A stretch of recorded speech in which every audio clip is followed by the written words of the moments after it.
인류가 처음으로 돌을 버리고 금속을 손에 쥐었던 그 순간 세상은 완전히 달라졌습니다.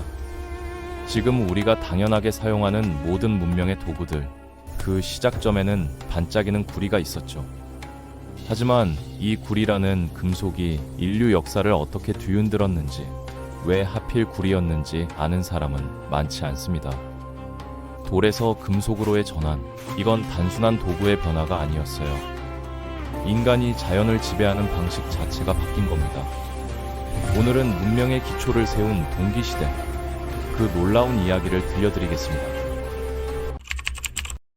동기시대는 1000년이 넘는 시간 동안 이어졌는데 이 시기를 칼코리식 시대라고도 부릅니다. 그리스어로 구리와 돌을 합친 말이죠.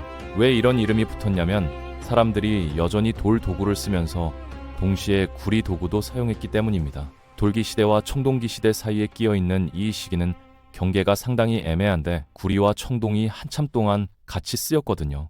한 마을에서는 이미 구리 도끼를 쓰는데 옆 마을은 여전히 돌 도끼를 쓰는 시기였습니다. 이 시대에 뭔가 엄청난 변화가 일어났습니다. 간단한 기호들이 점점 발전해서 문자가 되기 시작했고 선사 시대가 서서히 고대 역사로 넘어가는 거죠. 인간이 기록을 남기기 시작했다는 건 정말 혁명적인 일이었어요. 이제 단순히 입에서 입으로 전해지는 이야기가 아니라 영구적으로 보존되는 지식이 생긴 겁니다. 청동기 시대가 되면 아카드, 이집트, 바빌론 같은 거대한 제국들이 등장하는데 이 제국들의 기초는 바로 동기시대와 석기시대에 만들어졌습니다. 석기시대에 이미 중요한 발명들이 많이 나왔어요. 농작물을 재배하고 가축을 기르는 기술, 활과 화살, 토기 같은 것들 말이죠. 이런 발전 덕분에 사람들이 모여 사는 마을이 점점 커졌습니다. 작은 부락이 마을이 되고 마을이 도시로 성장한 거예요. 생각해보세요. 수렵채집 생활을 하던 사람들이 한 곳에 정착해서 산다는 게 얼마나 큰 변화였겠습니까? 신석기 시대의 최대 규모였던 차탈회위크나 예리코 같은 곳은 인구가 수천 명에 달했는데 이런 대규모 정착지들은 한동안 번성하다가 쇠퇴했습니다. 왜 쇠퇴했을까요? 아마도 토양이 황폐해지거나 주변 자원이 고갈됐을 겁니다. 반면에 이 시기 대부분의 정착지들은 많아야 수백 명 정도였어요. 특히 비옥한 초승달 지대, 그러니까 북부 메소포타미아 지역에 이런 작은 마을들이 아주 많았죠. 이 지역의 초기 농경 문화, 예를 들어 널리 퍼져 있던 할라프 문화 같은 경우는 빗물에만 의존하는 기본적인 농사를 지었습니다. 날씨가 좋아야만 농사가 되는 방식이었던 거죠. 비가 안 오면 그 해의 농사는 끝이었고 굶주림이 찾아왔습니다. 이게 얼마나 불안정한 삶이었겠어요. 금속을 녹이는 기술을 처음 개발한 사람들이 바로 이 할라프 문화권이나 근처의 하수나 문화권 사람들이었을 가능성이 큽니다. 이들의 유적지에서 구리와 나무로 만든 물건들이 발견됐거든요. 비슷한 시기에 지금의 이스라엘과 멀리 세르비아에서도 구리 채굴의 흔적이 보이는데 세르비아에서 발굴된 구리 유물 중 일부는 지금까지 발견된 것 중 가장 오래된 것일 수도 있습니다. 상상해보세요. 기원전 5000년쯤 됐을 그때 누군가 반짝이는 녹색 돌을 불에 넣었고 그게 녹아서 액체음속이 됐을 때 얼마나 놀랐을까요? 재미있는 건 인더스 계곡의 하라파 이전 시기에서도 아주 오래된 구리 유물이 나왔다는 점입니다. 이게 뭘 의미하냐면 세계 여러 곳에서 독립적으로 구리 재련 기술을 개발했을 가능성이 있다는 거예요. 나중에 동아시아, 서아프리카, 아메리카 대륙에서도 독자적으로 구리 기술이 발전한 것처럼 말이죠. 인류라는 종이 비슷한 환경에 처하면 비슷한 해답을 찾아낸다는 증거입니다. 물론 이렇게는 과거의 유물 연대를 정확하게 측정하는 건 엄청나게 어렵고 논쟁거리가 많습니다. 탄소 연대 측정법도 완벽하지 않거든요. 어쨌든 수백 년에 걸쳐서 구리 재련 기술은 점점 발전했고 근동 지역 전체로 퍼져나갔습니다. 처음에는 아주 작은 구리 구슬이나 장신구를 만들었을 겁니다. 그러다가 점점 크기가 커지고 복잡한 형태를 만들 수 있게 됐죠. 기술이 발전하면서 사람들은 더 높은 온도를 낼 수 있는 용광로를 만들었고 더 많은 양의 구리를 한 번에 재련할 수 있게 됐습니다. 그런데 왜 하필 구리가 첫 번째 금속 시대가 됐을까요? 구리는 납이나 금과 함께 인류가 처음으로 녹인 금속 중 하나인데 이유가 몇 가지 있습니다. 우선 구리 광석은 산화되면 여러 가지 매력적인 녹색으로 변하는데 이게 다른 쓸모없는 돌들 사이에서 눈에 확 띄었던 거죠. 공작석이라고 불리는 아름다운 녹색 돌이 바로 구리 광석입니다. 두 번째로 철에 비해 녹는 점이 상대적으로 낮았습니다. 구리는 1080판 정도면 녹는데 철은 1538도나 돼야 녹거든요. 초기 인류가 만들 수 있던 화덕으로는 철을 녹이기가 불가능했습니다. 세 번째는 구리가 지구상에서 꽤 흔한 금속이라는 점이에요. 어디에나 있는 건 아니지만 많은 곳에서 발견되거든요. 금이나 은보다 훨씬 흔했고 그래서 더 많은 사람들이 접근할 수 있었습니다. 귀족만 쓰는 게 아니라 평민도 구리 도구를 가질 수 있었던 거죠. 그럼 구리가 돌보다 나은 점이 뭐였을까요? 구리의 가장 큰 장점 중 하나는 재활용이 가능하다는 겁니다. 이 특성 때문에 동기시대가 정확히 언제 시작됐고 구리 도구가 언제 어디서 널리 퍼졌는지 파악하기가 어려워졌어요. 구리 장신구를 녹여서 전쟁 무기로 만들 수 있었고 평화 시기에는 이걸 다시 녹여서 농기구나 건설 도구, 채굴 도구로 만들 수 있었습니다. 필요에 따라 형태를 바꿀 수 있다는 건 엄청난 장점이었죠. 초기 금속 가공 시대의 구리 물건은 희귀하고 귀했기 때문에 아버지에서 아들로 유산으로 물려주거나 전쟁에서 전리품으로 빼앗아갔죠. 한 집안의 구리 도끼가 3대 4대를 거쳐 내려오면서 할아버지 때는 도끼였다가 아버지 때는 칼이 됐다가 손자 때는 농기구가 되는 시기였을 겁니다. 구리 재련 기술이 발전하고 근동 지역 인구가 늘어나면서 초기 구리 물건들 대부분은 여러 세대에 걸쳐 계속해서 재활용됐을 겁니다. 이것 때문에 동기시대 유물이 별로 안 남은 거예요. 게다가 그 지역의 지정학적 상황이 지난 수십 년간 워낙 복잡해서 고고학 연구 자체가 매우 어려웠습니다. 전쟁이 계속되는 곳에서 발굴을 한다는 게 쉬운 일이 아니거든요. 구리가 돌보다 좋았던 또 다른 이유는 강도와 날카로움 사이의 균형이 잘 잡혀 있었다는 점입니다. 흑요석이나 부싯돌 같은 돌들은 화살촉이나 작은 칼날을 만들 때 쓰였는데 구리보다 날카로웠지만 너무 쉽게 부러졌어요. 뼈를 자르다가 툭 하고 부러지는 일이 흔했죠. 도끼를 만드는 데 쓰인 돌들은 더 단단했지만 구리만큼 날을 세우기 어려웠고 구리에 비하면 여전히 깨지기 쉬웠습니다. 나무를 베다가 돌 도끼날이 깨지면 그날 작업은 끝이었어요. 돌칼날을 만들거나 도끼를 갈아서 다듬는 작업은 엄청나게 힘들고 시간이 오래 걸렸어요. 엄청난 인내심과 기술이 필요했고 수많은 시간을 깎고 갈아야 했는데 만들다가 깨지거나 쓰다가 퍽살날 수도 있었죠. 한 달 동안 정성 들여 만든 돌 도끼가 한 번의 실수로 산산조각 나는 걸 상상해 보세요. 돌이 깨지면 그동안의 노력이 다 물거품이 되는 겁니다. 반면에 구리는 유연해서 부러지기보다는 휘는 경향이 있었고 망치질 몇 번이면 휘어진 구리 도구를 금방 고칠 수 있었습니다. 심하게 망가진 구리 도구도 녹여서 다시 주조하면 됐고 재료 손실이 전혀 없었어요. 이게 얼마나 혁명적이었겠습니까? 깨지면 끝인 돌과 달리 구리는 영원히 재사용할 수 있었던 겁니다. 근동 지역에서 구리 도구가 인기를 얻으면서 돌 도구를 만들고 거래하는 일에 전문화된 사람들이 줄어들었습니다. 그래서 동기시대 유적지에서 발견되는 돌 도구의 양과 질이 떨어진 거죠. 구리 도구가 더 효율적이었기 때문에 사람들이 다른 직업에 집중할 수 있게 됐습니다. 더 이상 모든 사람이 자기 도구를 직접 만들 필요가 없었어요. 전문 대장장이가 생겨났고 이들은 구리 도구를 만드는 기술을 대대로 물려줬습니다. 구리가 널리 쓰이기 시작한 것과 비슷한 시기에 두 가지 중요한 발명이 더 등장했어요. 물레와 관계 시설입니다. 물레는 토기 제작에 걸리는 시간을 크게 줄였고 관계 기술은 완전히 게임 체인저였죠. 물레가 없을 때는 손으로 토기를 빚어야 했는데 이게 엄청나게 느리고 힘든 작업이었습니다. 하지만 물레를 사용하면 같은 시간에 10배는 더 많은 토기를 만들 수 있었어요.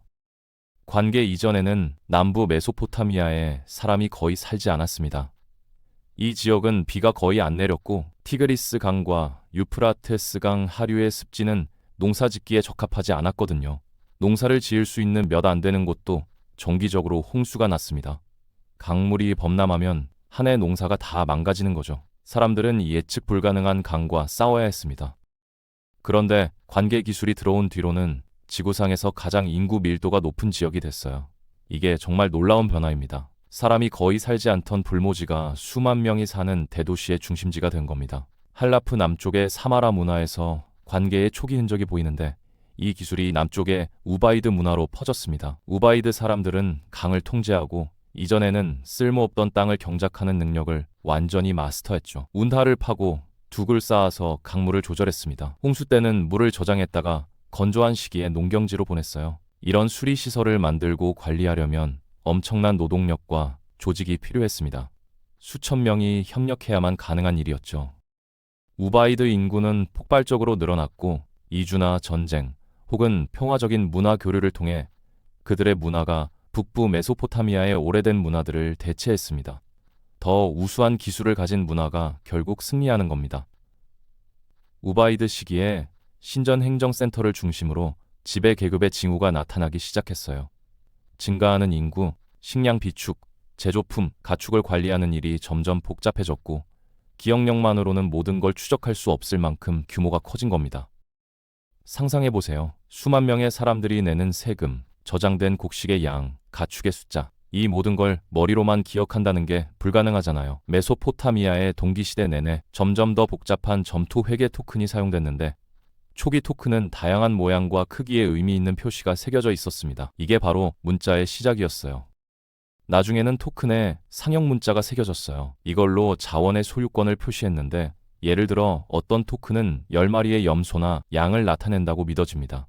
일부는 용기 안에 뭐가 들었는지 표시하는 라벨로도 쓰였죠. 봉인된 항아리에 토큰을 붙여서 안에 보리가 들었는지 기름이 들었는지 표시한 겁니다. 나중에는 개인 이름과 직업을 나타내는 기호들이 더 추가됐습니다. 문자는 다음 시대인 우루크 시대에 계속 발전했고 거래 내역, 계약서, 기타 여러 종류의 기록이 점토판에 남겨지기 시작했습니다. 이 시대의 이름이 된 도시 우루크는 당시로서는 엄청난 인구를 자랑했는데 최대 8만 명까지 살았다고 추정됩니다. 에리두는 이 시기에 또 다른 중요한 도시였는데 작은 우바이드 정착지에서 큰 도시로 성장했어요. 후대의 수메르인들은 에리두가 세계 최초의 도시이고 최초로 왕이 있던 곳이라고 믿었습니다. 2000년이 넘는 세월 동안 에리두는 주요 종교 중심지였고 메소포타미아 왕들이 도시의 수호신 엔키에게 조공을 바쳤죠. 무역을 통해 그리고 아마 전쟁을 통해 우루크의 영향력이 메소포타미아 전역과 그 너머까지 퍼져나갔습니다. 메소포타미아의 엄청난 구리 수요는 그 어느 때보다 먼 거리의 무역로를 만들어냈어요. 파라오 이전 시대의 이집트에서도 메소포타미아에서 만들어지거나 영향을 받은 토기와 유물들이 발견됐습니다. 동기 시대에 상부 이집트와 하부 이집트의 왕국들이 서로 잊혀진 전쟁을 수없이 벌였는데 이 두 왕국의 유산은 수천 년 동안 살아남았습니다. 고대 이집트 파라오의 왕관이 상부와 하부 이집트 왕관을 합친 것이었거든요. 왕조 이전 이집트인들과 우바이드인들이 기원전 4000년대 중반까지 구리를 재련할 줄 알았지만 이집트에는 국내 구리 자원이 없었습니다. 가장 가까운 구리 광산은 시나이 사막에 있었고 고대 이집트의 두 왕국이 통일된 후에도 이 광산을 통제하는 것이 항상 최우선 과제였어요. 이 광산이 없으면 이집트 문명이 제대로 돌아갈 수 없었거든요. 시나이에서 나온 구리 광석 대부분에는 미량의 비소가 포함되어 있었는데 이게 구리를 더 단단하게 만들었습니다. 구리에 1% 이상의 비소가 들어가면 비소 청동이라고 부르는데 비소를 첨가하면 구리가 훨씬 더 단단하고 강해집니다. 처음 비소 청동은 우연히 만들어졌을 거예요. 어떤 구리 광석에 비소가 자연적으로 들어있었으니까요. 하지만 사람들이 이 우연을 그냥 지나치지 않았습니다. 날카로움이 오래가고 내구성이 뛰어난 이 새로운 금속의 가치를 바로 알아챈 거죠. 동기시대 말기가 되면 비소 청동이 표준이 됐죠. 사람들이 비소를 넣으면 구리가 강해진다는 걸 알아낸 겁니다. 문제는 이 우수한 금속에 극도로 독성이 있다는 치명적인 단점이 있었다는 거예요. 대장간에서 하루 종일 비소 청동을 두드리고 녹이는 대장장이들은 비소 중독에 시달렸을 겁니다. 손발이 저리고 피부가 변색되고 심하면 목숨을 잃었을 수도 있어요. 이 때문에 초기 대장장이들이 독성이 덜하면서도 구리를 강하게 만드는 대체제를 찾으려고 애썼을 겁니다. 여러 세대에 걸친 실험 끝에 주석이라는 훨씬 희귀한 금속이 청동을 만든다는 걸 발견했어요. 이 청동은 그 이전 어떤 금속보다 강하고 단단했으며 날을 더 잘 세울 수 있었습니다. 게다가 비소 청동처럼 독성도 없었죠. 구리가 그랬던 것처럼 청동도 인류의 생산성을 획기적으로 높였습니다.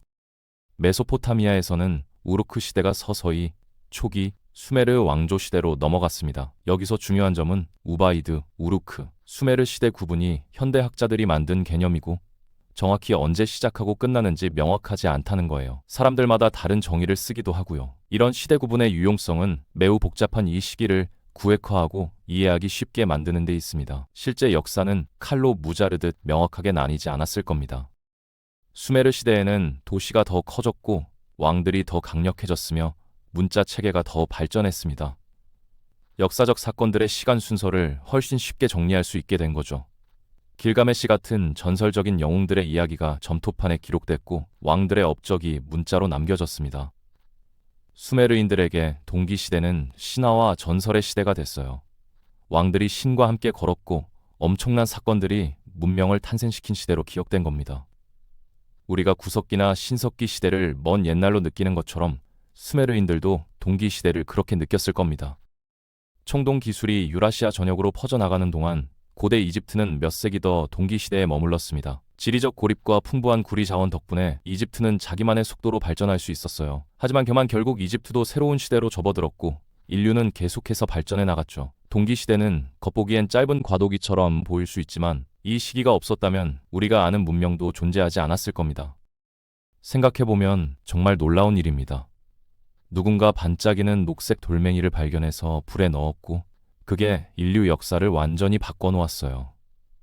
돌에서 구리로, 구리에서 청동으로, 그리고 마침내 철의 시대로 이어지는 이 변화의 시작점이 바로 동기시대였습니다. 반짝이는 녹색 돌멩이 하나가 세상을 바꿨고 그 변화는 지금 이 순간까지도 계속되고 있습니다. 오늘 이야기가 좋았다면 구독과 좋아요, 알림 설정을 잊지 마세요. 감사합니다.